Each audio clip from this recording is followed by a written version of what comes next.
So good morning everyone, welcome to newspaper decoded. आज हम 27 मई का द हिंदू न्यूज़पेपर देख लेते हैं। तो जो फर्स्ट आर्टिकल है वो बेसिकली भारत फोरकास्ट सिस्टम के बारे में है।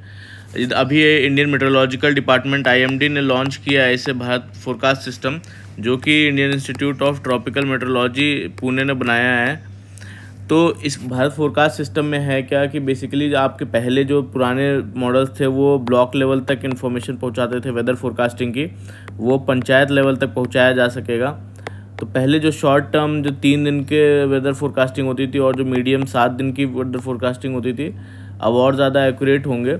और पुराने मॉडल में जो है अब हमारा जो 12x12 किलोमीटर का ग्रिड जो है बनाया जाता था, अब जो है 6x6 किलोमीटर के नए मॉडल में यूज़ किए जाएंगे ग्रिड, जो कि ज़्यादा 4 टाइम्स बेटर रेजोल्यूशन देंगे आपके वेदर प्रेडिक्शन का।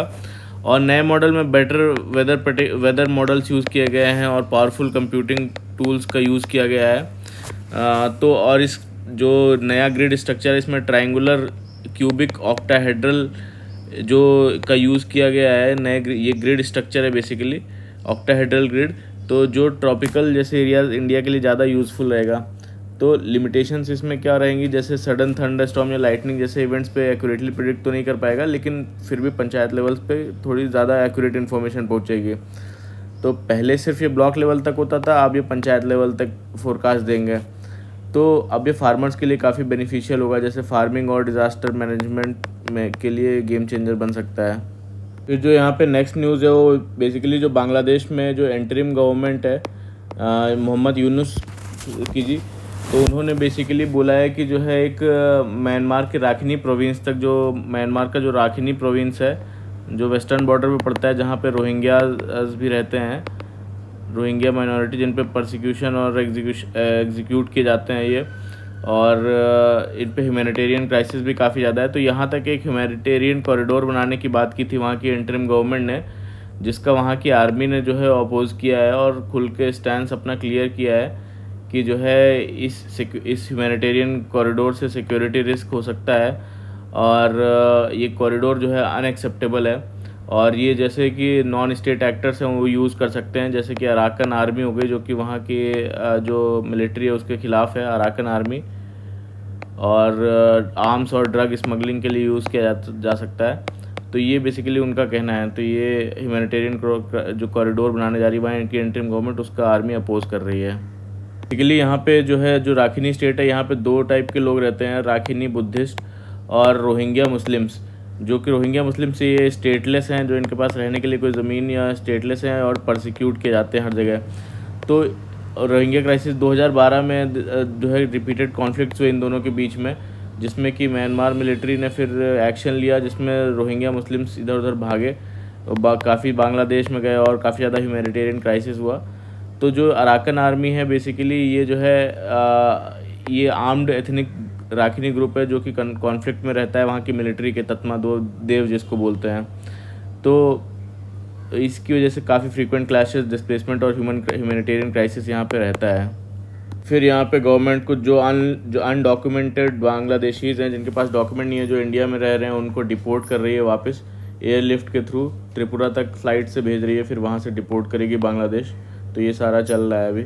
नॉर्मल डिपोर्टेशन काफ़ी लंबा होता है, इसलिए गवर्नमेंट ने फास्ट ट्रैक मेथड अडॉप्ट किया, जिसमें माइग्रेंट्स को एयरलिफ्ट करके त्रिपुरा तक ले जाया जा रहा है, फिर वापस उन्हें भेजा जा रहा है बांग्लादेश।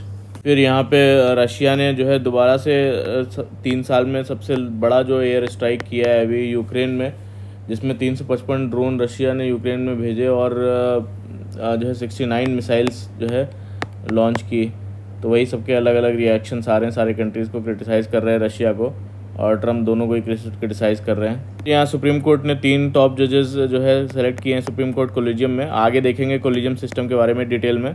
फिर यहाँ इंडिया ने रिपोर्ट किए हैं एक्टिव 1900 केसेस कोविड के, ये भी हम आगे देखेंगे अलग अलग जो है जगह, केरला, तमिलनाडु, महाराष्ट्र, इन सब जगह पे। तो ये हम आगे और डिटेल में न्यूज़ देखेंगे।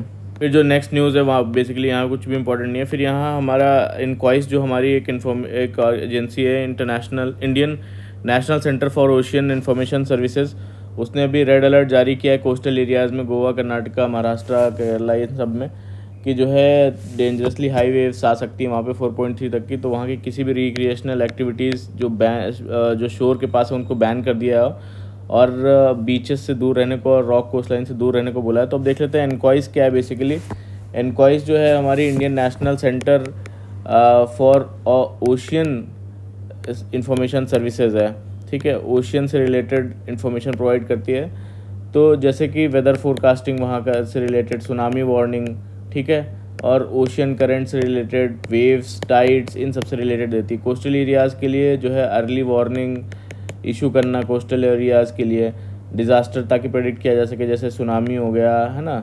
और फिशरमैन्स को भी जो है ओशियंस कंडीशंस के बारे में भी बताती है, ठीक है, उनको भी अपडेट करती है जो वहाँ की कंडीशंस हैं वेदर के बारे में, ताकि वो सेफ़ रहें। और जो आपका हेडक्वार्टर है वो हैदराबाद में है, हैदराबाद तेलंगाना में। और तो ये बेसिकली प्रिपेयर करता है लाइव्स और प्रॉपर्टी, ताकि उनकी फिशरमैन्स की या कोस्टल एरियाज़ में जो आसपास रह रहे हैं उनकी लोग की बच सके।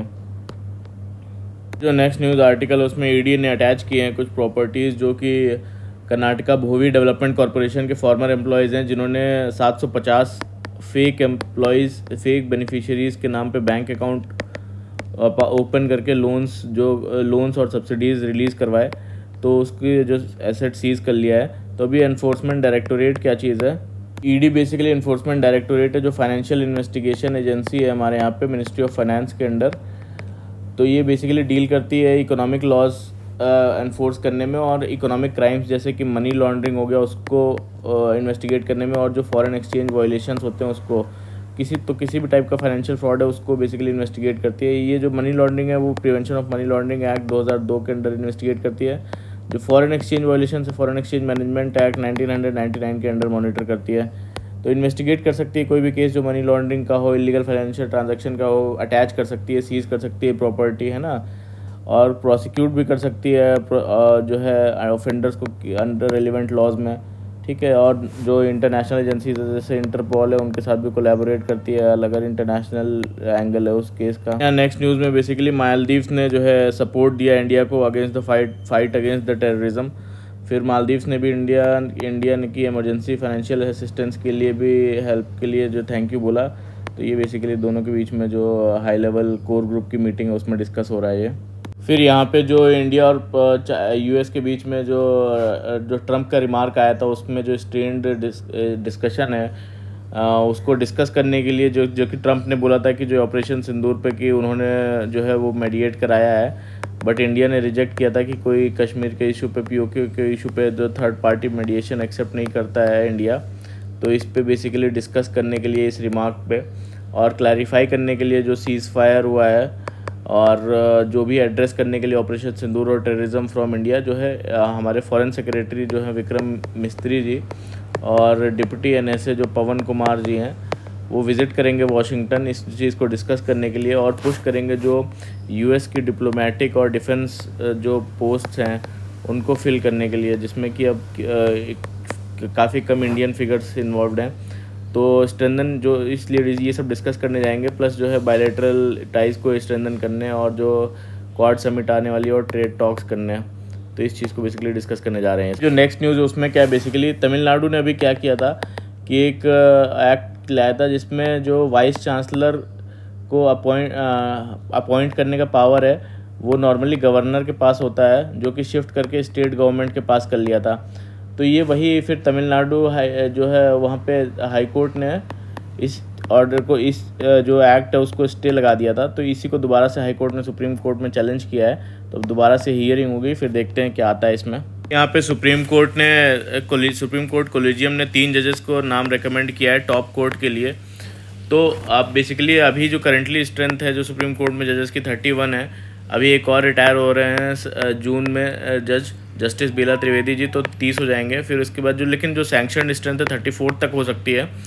तो अभी सुप्रीम कोर्ट कोलिजियम क्या है, बेसिकली सुप्रीम कोर्ट कोलिजियम जो मेथड है डेवलप किया गया था जजेस के द्वारा ही, जिसमें जजेस जो है अपॉइंट किए जाते हैं और एलिवेट किए जाते हैं सुप्रीम कोर्ट और हाई कोर्ट में। तो कॉम्पोजिशन क्या होता है बेसिकली सुप्रीम कोर्ट कोलिजियम का, कि जो है इसमें आपके जो चीफ जस्टिस ऑफ इंडिया होते हैं और 4 सीनियर मोस्ट जजेस होते हैं, सीनियर मोस्ट सुप्रीम कोर्ट जजेस, ठीक है। तो ये क्या करता है, ये कोलिजियम जो है रेकमेंड करता है, नाम जो रेकमेंड करता है किनको, जो है ये रेकमेंड करता है यूनियन गवर्नमेंट को। यूनियन गवर्नमेंट फिर जो है इस पर ऑब्जेक्शंस रेज कर सकती है कोई, और रिकमेंडेशन दे सकती है, बट फाइनल से किसका रहेगा, फाइनल से जो है रहेगा कोलिजियम का। ठीक है, ये लिस्ट भेजती बेसिकली यूनियन गवर्नमेंट को, यूनियन गवर्नमेंट ऑब्जेक्शन रेज कर सकती है, सजेशन दे सकती है, लेकिन फाइनल से कोलिजियम करेगा किसको फाइनली जो है अपॉइंट करना है। और एक बार क्लियर हो गया ये, फिर उसके बाद में प्रेसिडेंट जो है उसको फॉर्मली अपॉइंट कर देते हैं सुप्रीम कोर्ट जज। ठीक है, तो ये बनाया गया था जुडिशियल इंडिपेंडेंस को प्रोटेक्ट करने के लिए, ताकि इंटरफेरेंस ना हो जजेस के अपॉइंटमेंट में किसी दूसरे इंस्टीट्यूशन का। तो बट क्रिटिसाइज़ किया जाता है कि ये ट्रांसपेरेंट नहीं है, क्योंकि इसमें सारे जजेस ही इन्वॉल्व हैं, और ओपेक और सेंसिटिव होने के इशू पे जो है ये डिबेट्स होती हैं इसकी। यहाँ पे क्या है, राज्यसभा में बाईएनियल इलेक्शंस होने वाले हैं 8 स्टेट्स में 19 जून को। तो अब ये राज्यसभा में बाईएनियल इलेक्शंस क्या होते हैं कि ये जो है रेगुलर इलेक्शंस होते हैं हर 2 साल में। जो भी राज्यसभा में सीट्स होती हैं उसकी 1/3 सीट्स आपकी रिप्लेस की जाती हैं इन इलेक्शन से। तो क्योंकि जो मेंबर्स होते हैं वो 6 ईयर टर्म्स उनका एक्सपायर हो रहा होता है इन 2 साल के बीच में, तो 1/3 मेंबर रिटायर होते हैं और फिर उसका दोबारा से जो है इलेक्शन होता है वो। तो राज्यसभा मेंबर्स का जो टेन्योर होता है वो 6 ईयर्स का टर्म रहता है, और हर 2 साल में जो है 1/3 मेंबर रिटायर करते हैं। और ये बाईएनियल इलेक्शंस किए जाते हैं इसीलिए ताकि जो ये 1/3 सीट्स वैकेंट हुई हैं इनको दोबारा से फिल किया जा सके। तो यही 19 जून को 8 राज्यसभा सीट्स के लिए होगा इलेक्शंस। यहाँ पे जो centre basically next news 1 second. तो जो यहाँ पे YouTube और ANI के बीच में है, ANI ने जो YouTube के कंटेंट क्रिएटर्स हैं उनको कॉपीराइट कंप्लेंट्स भेजनी स्टार्ट किए हैं, क्योंकि उन्होंने ANI की जो फुटेजेस हैं वो बिना लाइसेंस के यूज़ की, जबकि ANI कहता है कि वो दूसरे न्यूज़ एजेंसीज अपना कंटेंट लाइसेंस के लिए बेचता है ये, और तो लाइसेंस फ़ीस और डैमेज के लिए जो है वो कंपनसेशन मांगा है। बट इंडिया के कॉपीराइट एक्ट जो है, कॉपीराइट एक्ट सेक्शन 52, उसमें फेयर डीलिंग का एक्सेप्शन है। फेयर डीलिंग का एक्सेप्शन देते हैं, जैसे कि पर्सनल यूज़ के लिए, क्रिटिसिज्म के लिए, रिव्यू के लिए, कोर्ट केस में अगर रिप्रोडक्शन करना है, या कोई करंट इवेंट जो है रिपोर्टिंग करनी है, तो उसके लिए बेसिकली ये देते हैं। तो यूट्यूब बेसिकली वही बोलता है कि कॉपीराइट होल्डर्स और क्रिएटर्स के बीच राइट बैलेंस करने की कोशिश कर रहा है। तो ये बेसिकली चल रहा है इसमें। फिर यहाँ पे जो सेंट्रल गवर्नमेंट का इनिशिएटिव है बेसिकली जो लैंड और इंडस्ट्रियल रिफॉर्म्स, तो उसमें कुछ प्रोग्रेस आया है। तो उसके थ्रू जो स्पेशल स्कीम जो थी, scheme for special assistance to states 2020 में शुरू की गई थी, तो जिसमें कि 50 ईयर्स का इंटरेस्ट फ्री लोन दिया जा रहा था। जो लोन अमाउंट पहले 12,000 करोड़ था वो 1,50,000 करोड़ तक बढ़ाया गया। और ये इस लोन अमाउंट से जो है स्टेट्स में इसलिए मिला था क्योंकि रोड कंस्ट्रक्शन करने के लिए, डिजिटाइजेशन बढ़ाने के लिए, अर्बन रिफॉर्म्स करने के लिए, डिसइन्वेस्टमेंट जैसे रिफॉर्म्स करने के लिए। तो ये 22 स्टेट्स ने जो है इंडस्ट्रियल और कमर्शियल प्लॉट्स के बिल्डिंग बाय लॉज भी जो है अपडेट किए हैं, जो लॉज हैं। ठीक है, 18 स्टेट्स ने फैक्ट्री प्लॉट्स में लैंड वेस्टेज जो है वो कम करके 30% नीचे कर दिया है ना। तो जबकि पहले लगभग आधा लैंड पार्किंग और सेटबैक में चला जाता था। तो ये सारे इसमें बोल रहे हैं कि कुछ प्रोग्रेस आ रहा है सारा इस स्कीम से। जो नेक्स्ट आर्टिकल है यहाँ पे हमारा शुगर बोर्ड्स के बारे में है कि शुगर बोर्ड्स क्यों नेसेसरी हैं स्कूल्स में। तो शुगर बोर्ड्स स्कूल में लगाए जाते हैं, बच्चों को दिखाया जाता है कि शुगर इनटेक जो है उनके फेवरेट ड्रिंक्स और स्नैक्स में होती है। बेसिकली जैसे एक बॉटल एरेटेड ड्रिंक में कितने टीस्पून फुल ऑफ शुगर है वो बोर्ड्स पे जो है लगाया जाता है। इसका एम होता है कि बच्चों को जो एक्सेसिव शुगर है वो खाने के नुकसान समझाना है ना। तो बच्चों को एक्टिविटी दी जाती है जैसे डू इट योर सेल्फ। उसमें वर्कशॉप में इनकरेज किया जाता है कि वो ड्रिंक्स और जूसेस के बॉटल्स के साथ उसमें कितनी शुगर है उसका विजुअल डिस्प्ले बताएं, है ना। और बच्चों में जो टाइप 2 डायबिटीज़ वो बढ़ता जा रहा है। जो पहले एल्डरलीज़ में देखा जाता था वो चिल्ड्रंस में भी काफ़ी देखा जा रहा है। तो इसके लिए बेसिकली ये सब इम्पोर्टेंट हो जाता है। तो ज़्यादा शुगरी स्नैक्स और ड्रिंक्स की अवेलेबिलिटी की वजह से ये प्रॉब्लम बढ़ रही है। तो food standards authority of India, जो हमारी food safety and standards authority of India, school meals और पैकेज फूड्स में शुगर, फैट और सॉल्ट्स की लिमिट वो कम कर रही है। अभी तक हाई फैट जो है और सॉल्ट और शुगर की एग्जैक्ट डेफिनेशन फाइनल नहीं हुई है, no exact definition final, but school meals के लिए है ना। तो WHO गाइडलाइंस के हिसाब से शुगर इंटेक जो है वो 25 ग्राम्स होना चाहिए एक दिन में, है ना, इससे ज़्यादा नहीं होना चाहिए। और पर एक्सपर्ट का कहना है कि इंडिया में ये लिमिट काफ़ी और भी कम होनी चाहिए, इंडिया में और भी ये कम होना चाहिए। तो अब जो national commission of protection on child rights है, शुगर के अलावा जो है वो और ट्रांस फैट्स में भी इस चीज़ को लाने के लिए डायरेक्टिव्स की प्लानिंग कर रही है, शुगर, सॉल्ट और ट्रांस फैट्स के लिए। तो पेरेंट्स को भी एजुकेट किया जाएगा और डॉक्टर्स के साथ वर्कशॉप भी लगाए जाएंगे इस चीज़ को लेकर। तो एक इनिशिएटिव, एक अच्छी शुरुआत है और अवेयरनेस बढ़ाने के लिए शुगर के ख़िलाफ़, ठीक है, और टाइप 2 डायबिटीज़ से प्रिवेंट करने के लिए इंडिया को। जो नेक्स्ट न्यूज़ है वो बेसिकली यहाँ पे रुपी वॉलेटिलिटी को लेके है कि रुपये अभी स्टेबल है बट अनसर्टेन है, जो है आपका ट्रबल हो सकता है आगे के लिए, ठीक है। तो अभी स्टेबल है क्योंकि यूएस के साथ ट्रेड डील के चलते शॉर्ट टर्म में स्ट्रॉन्ग भी हो सकता है। जैसे अभी लिबरेशन डे पे 90 डे पॉज दिया था, 90 डे का पॉज दिया था यूएस टैरिफ में, थोड़ा कम टैरिफ लगाया, तो उसकी वजह से जो है रुपी $83 तक अप्रिशिएट हो सकता है, तो स्ट्रॉन्ग हो सकता है। और इसका जो 90 डे पॉज है, इसका डेडलाइन जो है जुलाई 2025 में ओवर हो रहा है, तो उसके बाद वॉलेटिलिटी काफ़ी बढ़ सकती है, ये एनालिस्ट का कहना है। तो अब तो क्या एक्सपेक्ट करें, इसमें ये बोला जा रहा है कि जुलाई के बाद जो है रुपी की स्टेबिलिटी थ्रेटन हो सकती है, और स्पेशली अगर ग्लोबल मार्केट्स और यूएस पॉलिसीज़ अनसर्टेन रहेंगी तब। और लॉन्ग टर्म में जो है रुपी वीक होने का प्रेशर ले सकता है अनलेस जो है आरबीआई कुछ इंटरवेंशंस ले प्रोएक्टिवली, तो ये चीज़ को मैनेज किया जा सकता है। नेक्स्ट न्यूज़ है वो बेसिकली ओपेक प्लस के बारे में है। पहले ओपेक प्लस बता देता हूँ क्या है, फिर न्यूज़ बताता हूँ क्या है। तो ये organisation of petroleum exporting countries plus allies का ग्रुप है, जिसमें कि 23 ऑयल प्रोड्यूसिंग जो कंट्रीज़ है, जो जहाँ पे तेल प्रोड्यूस होता है, जैसे कि वो उसमें 13 जो आपके ओपेक कंट्रीज़ आ जाते हैं जो ऑयल प्रोड्यूसिंग नेशन है, जैसे सऊदी अरेबिया, ईरान और ये सब। एक सेकेंड, तो जैसे सऊदी अरेबिया, ईरान, ये सब कंट्रीज़ आ जाते हैं। फिर 10 जो है नॉन ओपेक कंट्रीज़ आते हैं ऑयल प्रोड्यूसिंग नेशन, जैसे रशिया हो गया, मेक्सिको हो गया, कज़ाकिस्तान हो गया, इसमें शामिल हैं। तो इसका पर्पस बेसिकली क्या है कि जो क्रूड ऑयल प्रोडक्शन का कंट्रोल करना, ठीक है, ताकि कट करा सके या इंक्रीज़ किया जा सके।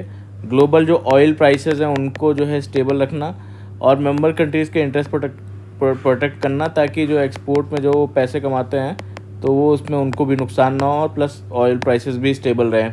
तो ये इनका काम है। न्यूज़ क्या है बेसिकली, अभी जो करंट प्राइसेस हैं वो जो है काफ़ी नीचे आ गए हैं, जो ऑयल के वो $60 पर बैरल के हिसाब से चला गया है, जो कि पैंडमिक के टाइम से भी नीचे चला गया है ये। तो फिर भी जो है इसके बावजूद भी जो ओपेक प्लस कंट्रीज़ हैं प्रोडक्शन बढ़ाए जा रहे हैं। तो इंटरनल कॉन्फ्लिक्ट इनमें चल रहा है। इंटरनल कॉन्फ्लिक्ट क्या चल रहा है कि सऊदी अरेबिया बेसिकली क्या चाह रहा था कि जो है वो प्राइसेस को इंक्रीज़ करे प्रोडक्शन कट करके ऑयल का, बट जो अदर कंट्रीज़ हैं जैसे कज़ाकिस्तान है, ईरान है और इराक है और यूएई है, ये ऑयल प्रोडक्शन ज़्यादा कर रहे हैं। इसकी वजह से प्रोडक्शन ज़्यादा हो रहा है तो ऑयल के दाम कम हो रहे हैं। सऊदी अरेबिया जो है अब क्या कर रहा है, प्लान कर रहा है कि इन सबको पेनलाइज करने का, कि अब वो भी जो है ओवर प्रोडक्शन करने का सोच रहा है। बट दूसरी तरफ इसके पास डायलेमा ये आता है कि जो है सऊदी अरेबिया ने अगर ऐसा करा तो ओवर प्रोडक्शन होने की वजह से और भी कम होगा दाम। तो जो उसका सऊदी अरेबिया का जो विज़न 2030 इकोनॉमी डाइवर्सिफिकेशन प्लान का, वो डेंजर में आ जाएगा। तो बेसिकली उनकी जो इकोनॉमी ऑयल के रेवेन्यू पे ही चलती है, तो फिर उनके लिए बैलेंस करना मुश्किल है, या तो प्रोडक्शन बढ़ाओ या प्राइस बचाओ। तो अभी ईरान और अगर यूएस और ईरान की जो न्यूक्लियर डील है वो बेसिकली सक्सेसफुल हो जाती है, तो ईरान भी ग्लोबल ऑयल मार्केट, उसका जो ऑयल है वो मार्केट में आ जाएगा, तो प्राइसेस और भी नीचे चले जाएंगे। तो अब जो है बेसिकली क्या है कि कज़ाकिस्तान इसमें बोला जाता है कि मेन डिफ़ॉल्टर है, जो कि उसमें उसका एक प्रोजेक्ट है तेंगीज़ प्रोजेक्ट, वो और भी ज़्यादा ओवर प्रोडक्शन कर रहा है। तो ये सब बेसिकली यहाँ पे चल रहा है। यहाँ पे जो ओपेक प्लस कंट्रीज़ हैं वो अपना प्रोडक्शन पूरा बढ़ा रहे हैं इवन एट लो प्राइसेस, और इंटरनल चीटिंग चल रही है, एक्सटर्नल यूएस प्रेशर चल रहा है, ठीक है। और ईरान डील अगर सक्सेसफुल होगी तो उसका क्या इम्पैक्ट पड़ेगा ग्लोबल मार्केट में, इसका ऑयल आ जाएगा और प्राइसेस नीचे चल जाएंगे। तो सब मिलकर ऑयल मार्केट को अनस्टेबल और जो है अनप्रडिक्टेबल बना रहे हैं। और तो ये बेसिकली इसके बारे में पूरा न्यूज़ है। फिर यहाँ लिक्विफाइड नेचुरल गैस को लेके है। तो जैसे कि इसमें बोला गया है कि जो एशिया और यूरोप है वहाँ इन दोनों जगह पर जो है मई में इनकी जो डिमांड है वो बेसिकली वो कम हो गई है एशिया और यूरोप में, क्योंकि अब सीजनली ठंडी की ज़रूरत नहीं रही है। और जो सबसे बड़ा एलएनजी इंपोर्टर है तो और चाइना जो आप हमारा वो सबसे बड़ा एलएनजी का इंपोर्टर था, बिगेस्ट इंपोर्टर था, उसने भी इंपोर्ट कम करने शुरू कर दिए हैं क्योंकि जो स्पॉट प्राइसेस हैं वो काफ़ी ज़्यादा हैं और जो उसको ऑलरेडी सस्ती गैस अवेलेबल है रशिया से। और साथ ही ऑस्ट्रेलिया और मलेशिया ने भी अपना एक्सपोर्ट कम कर दिया है और जिसकी वजह से सप्लाई भी थोड़ी टाइट हो गई है, सप्लाई कम है। और तो यूरोप का स्टोरेज भी जो है काफ़ी भरा हुआ है, यूरोप के पास भी काफ़ी है, तो इसलिए उनकी डिमांड भी कम हो गई है। और यूएस ने अपना एलएनजी जो है एशिया को बेच रहा है, यूएस अपना एलएनजी एशिया को बेच रहा है ऑलरेडी, लेकिन सप्लाई लिमिटेड है इसलिए प्राइसेस और भी बढ़ सकते हैं एलएनजी के। ठीक है, बेसिकली जो है एशिया और यूरोप में जो है सीजनल स्लम्प की वजह से डिमांड एलएनजी की कम है।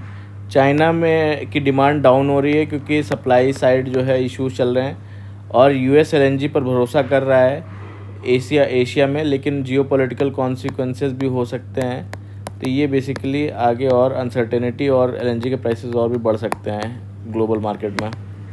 फिर यहाँ पे जापान जो है वो बेसिकली डेवलप करना चाहता है 45 गीगावाट ऑफ विंड कैपेसिटी 2040 तक, ताकि वो जो कोल और गैस पे डिपेंडेंस जो है कम कर सके अपनी।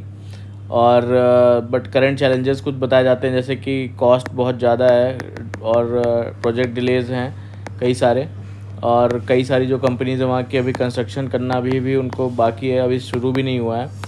तो इंडस्ट्री डिमांड भी जो है काफ़ी सारे जो गवर्नमेंट एक्शन प्लान्स है वो बताते हैं कि जो है वो कैसे टैरिफ मॉडल प्रपोज़ कर रहे हैं और टैक्स सब्सिडीज़ बेनिफिट दे रहे हैं। तो फ्यूचर आउटलुक यही है कि जो है जापान अपना एलएनजी जो इंपोर्ट है वो जो है इंक्रीज़ कर सकता है 10% से 2040 तक, अगर जो है रिन्यूएबल एनर्जी टारगेट मेट नहीं हुए तो।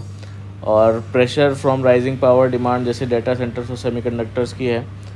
तो ये जो इनका एम्बिशियस प्रोजेक्ट है 25 गीगावाट एनर्जी जनरेट करने का 2040, ये मेजर कॉस्ट और डिले चैलेंजेस से जूझ रहा है। तो ये प्रॉम्प्ट कर सकता है गवर्नमेंट को और भी जो रूल्स हैं और ऑफशोरिंग इंसेंटिव्स है उनको ईज़ करे ताकि प्रोजेक्ट जो है वो रिवाइव हो पाए दोबारा से और ये टारगेट मेट हो। लेकिन ये एक्नॉलेज करते टाइम भी जो है हो सकता है इनको इंपोर्ट बढ़ाना पड़े फॉसिल फ्यूल्स का।